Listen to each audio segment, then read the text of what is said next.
while we look at the promises that are being made and the action that is being taken, we're also seeing the impact of the climate change that is already underway.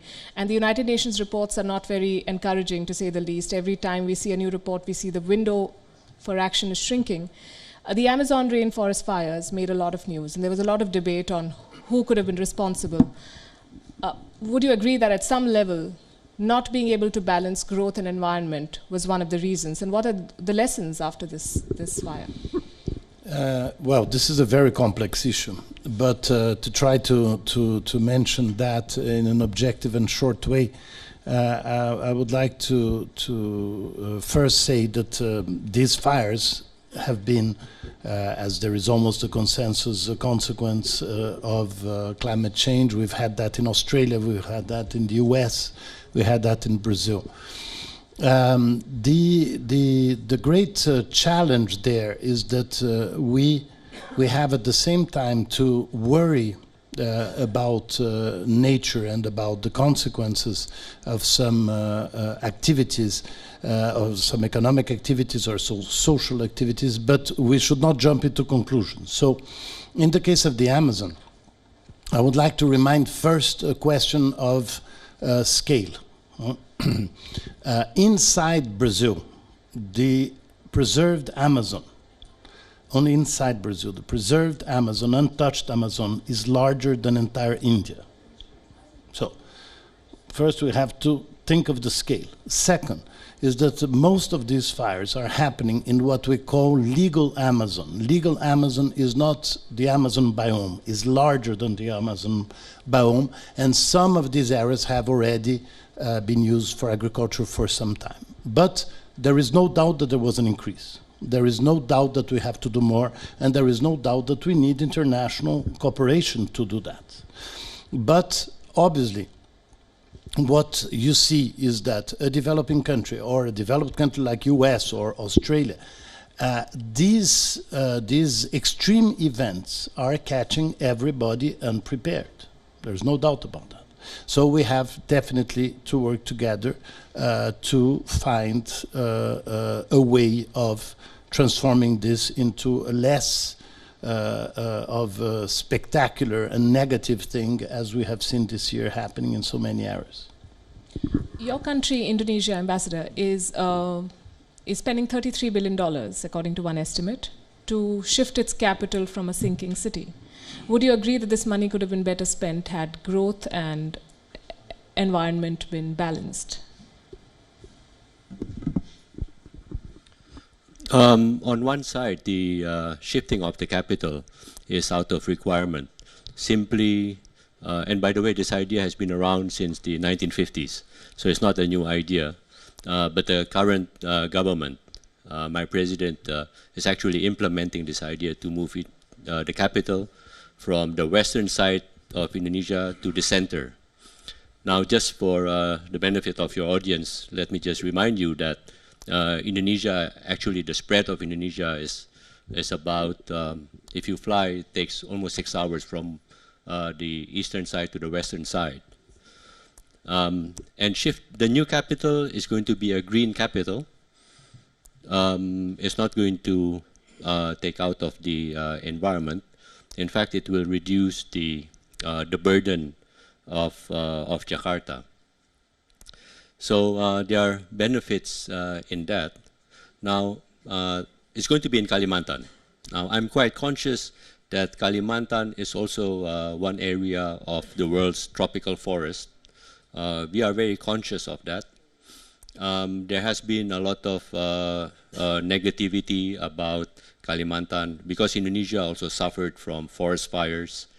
And there are a lot of accusations that these are caused by palm oil plantations. So let me just say that these plantations are actually part of the forest system. These are trees that can grow old, a few decades old. These are not cut every year. They capture the carbon. And when biofuel are made out of palm oil, it's actually fuel using carbon that is taken out of the air today, not taken out of the ground from million years ago. And it's part of that balancing between the need for economic growth, on the other hand, to preserve the environment, preserve biodiversity. So I can assure you that of all people, Indonesians themselves are the most concerned on what is happening to their the environment. It's very interesting that the local people take these matters very seriously. And they have a long tradition that supports sustainable livelihood, sustainable living. They know their environment, they know how to preserve it. And it is certainly my hope that these traditional ways will also be adopted in policies when it comes to environmental preservation. Indeed. In the State of the Environment Report 2020, the European Environment Agency said that the continent is facing environmental challenges which are unprecedented, both in scale and urgency.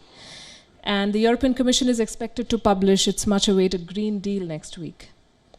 And it will have a flagship proposal to reach climate neutrality by 2050. What, according to you, should top that list of the Green Deal? Thank you. Well, the Green Deal is a package which is broad in its outreach. As you said, I mean, we already had pretty ambitious targets set as national determined contribution for 2030. We had already set the target of reducing greenhouse emissions by 40%. Now we have decided to be more ambitious than that, so we are already working towards having a higher target, towards 50%. And in parallel, we are working with the Green New Deal for a vision which would make Europe the first climate neutral continent by 2050. In order to do so, we would have a number of measures together, which would mean a paradigm shift, basically, when it comes to our vision of growth. We wouldn't any longer see a dilemma between growth and protecting the environment. Actually, the protection of the environment would become a major engine for growth.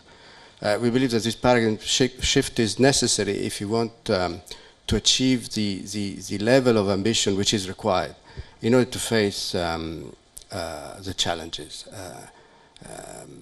As you said at the very beginning, I think we all recognize in this platform that climate change is an existential issue.